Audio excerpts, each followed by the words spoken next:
వామ్మో మనుషులను ఊపుతున్నాయట మంత్రాలా యంత్రాలా? అరే నీవా ఇదెక్కడ చిత్రంలో నాయనా, ఇటు అటు నన్ను ఊపుతున్నారు. ఎవరయ్యా అంటే ఎవరు లేరు, సడి లేదు సప్పు లేదు. నన్ను గజిబిజి చేస్తున్నారు, అంతా కింద మీద చేస్తున్నారు, ఉల్టపాట చేస్తున్నారు. ఎవరయ్యా మీరు అంటే ఎవరు లేరు. ఇదెక్కడ చిత్రంలో, ఇదేం మాయా? ఎవడన్నా మంత్రాలు చేయొచ్చు నా ఏంది? మా ఊరుకు పాడైపోను గిట్లయి పాడైతుంది ఏంది కావచ్చు అని ఇక ఒకటే ఆగవాగం అంగడు అవుతుర్రు అట జనాలు. అరే బాసాన్న సప్పుడు కూడా అవుతుంది మా ఇంట్లో ఏంది కావచ్చు అని ఒకరు ఇక ఈ రకంగా ఇక ఒకటి ముత్తుకొని పాడవుతున్నారు అన్నోళ్ళ ఊళ్ళే. మరి ఎవడన్నా చేసిండా మరి మంత్రబలమా యంత్రబలమా ఎక్కడ అర్థమవుతలేదట.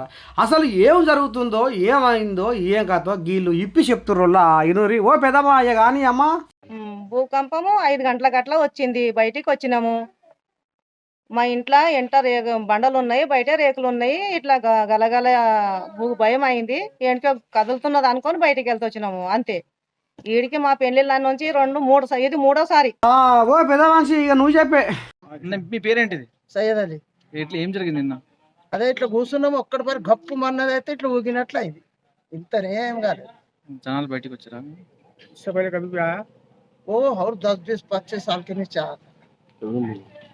అయితే గ్రామ ఎవరైనా వచ్చారా, విజిట్ చేశారా ఆఫీసర్లు? ఎవరు రాలేదు. ఎందుకు జరిగిందని తెలుసుకోవడానికి ఎవరు రాలేదు? నిన్న 4 గంటలకు ఈడ లేదు 18 రోజులు ఈడ షాదీఖానాలు అనబట్టారు. భూమి ఊగింది వాని అమ్మ అనబట్టి చేడులో ఉండేనట్టు.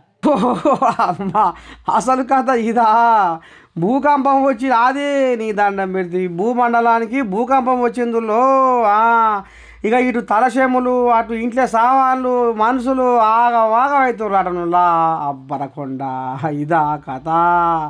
ఏదో అనుకుంటే ఏదో అవుతుందని మేము అనుకుంటున్నాము. భూకంపమా వాము మరి ఎట్టవుతుందో ఎట్టబోతుందో కానీ ఇక ఈ భూకంపంతో పాపం జైరాబాదు చుట్టుపక్కల ఊర్ల జనాలకైతే కంటి మీద నిద్రలేదటనులా. పాపము ఎట్టవుతుందో మరి ఏమవుతుందో.